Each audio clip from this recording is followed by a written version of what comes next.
Okay, so this is my Merida, not mine, but lone Merida Scultura in a CF5 frame set. I've just done TMCR, so I'm here at the lovely Changi Beach. Not Changi Beach, but I think it's somewhere in SRCC. You can see cyclists over there. Just a quick review of the bike. I think I've clocked in about 300 kilometers, I'm not too sure. Again, big shout out to OneBike Asia for lending me this bike while I wait for my new bike day. So you guys have to stay tuned and see what that is. So for those of you who are subscribed to my premium membership, you would have already seen the review that I initially done on first impressions. So this is a size XS in the Bahrain Victorious colorway. So it's a size XS. I think it's a bit too small, so you can see that there's quite a lot of headset spaces here, and I believe this is a 100mm cockpit. So as to the wheel sets, these are my previous wheel sets, the NVSES 5.6 with the Chris King hub. I recall seeing someone commenting on my video, I'm not going to name who that person is, saying that in one of my latest episodes, saying that, oh, Oompa Loompa, you bought the NVSES because of the hype and don't lie to yourself. Well, I cannot deny it is true. I bought it because of the hype, and also people were speaking very highly about it, so I wanted to see it for myself. I know it's a hefty price to pay, but again, in some of my episodes I did say that it is a very, very heavy wheel set, primarily because of the Chris King hubs, which I don't think you guys will need. You know, people say higher engagement, whatnot. So yeah, I wouldn't recommend people going for the Chris King hub. I feel that there's no real need, even for the NVSES 5.6. Just go for, you know, a DT Swiss, simple, economical wheel set hubs. That will do you fine. So here I have on, or rather the bike has a 105 Di2 12-speed. Reviews about it compared to 11-speed, so I run 11-speed Ultegra on my previous bike. No real difference really, to be honest. It feels a slight bit much more, in terms of shifting, it's much more smoother, a little bit smoother.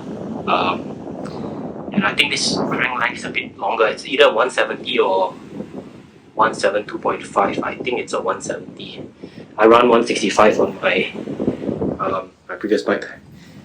Also to point out on the Groupset, so actually I intended to go for a ride yesterday morning, but because I have been out of the road bike for a very long time, I forgot to charge the Di2. So, and when I went back home, I realized that the Di2 charging port is now behind here at the rear derailleur.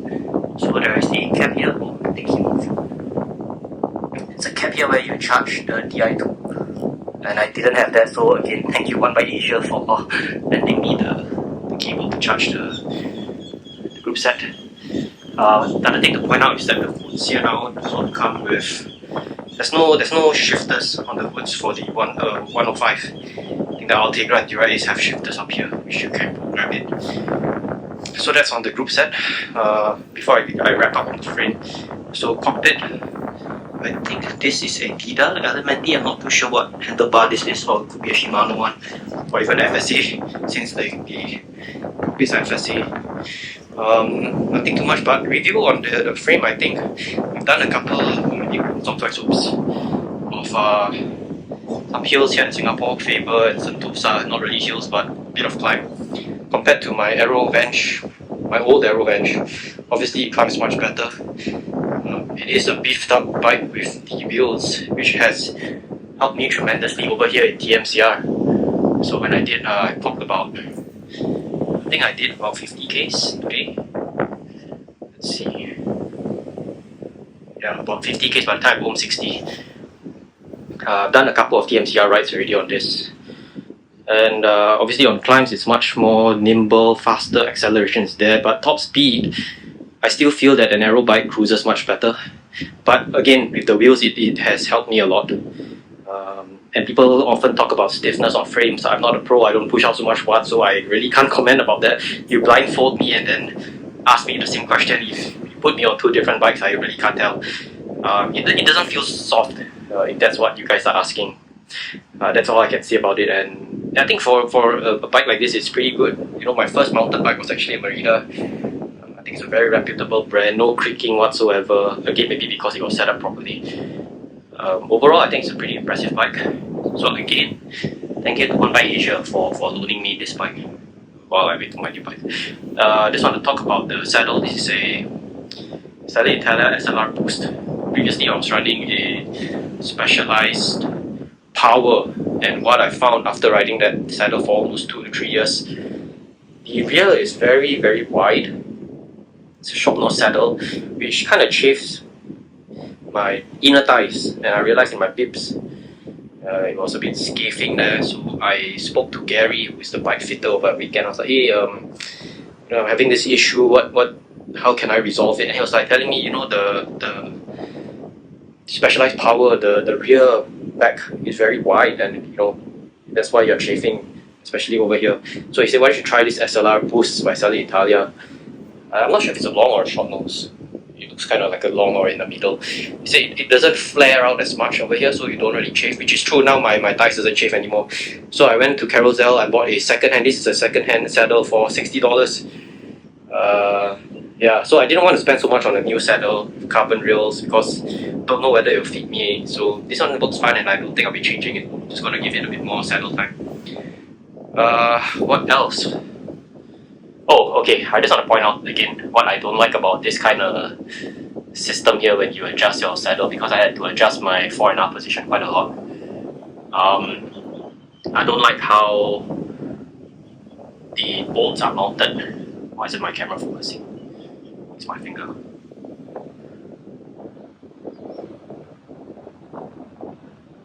I don't like how the saddle rails are mounted, because when you want to make micro adjustments, it's very difficult, or even just trying to remove it. You have to wiggle around and play around with that. I like the one where it's like a single system with just one bolt there. But with this kind of dual system, the pros of it is that you can make very micro adjustments and you'll be fine. But I just personal preference, I just don't like having 2 bolts there. It just trying to adjust it on the fly makes it very difficult. So that's about it. I guess nothing much to say. Besides, I think it's a great bike. I'm not too sure how much it retails, but I don't think it should cost that much. And I like the colorway, this Bahrain Victorious color. What do you guys think of the Merida bike? Is it still relevant in today now that we have the new SL8? I've not yet seen the SL8, but I would like to have a look. I think I heard apparently that in Singapore the SL8s are selling like hotcakes. Yeah, so that's the Merida. See you guys in the next video.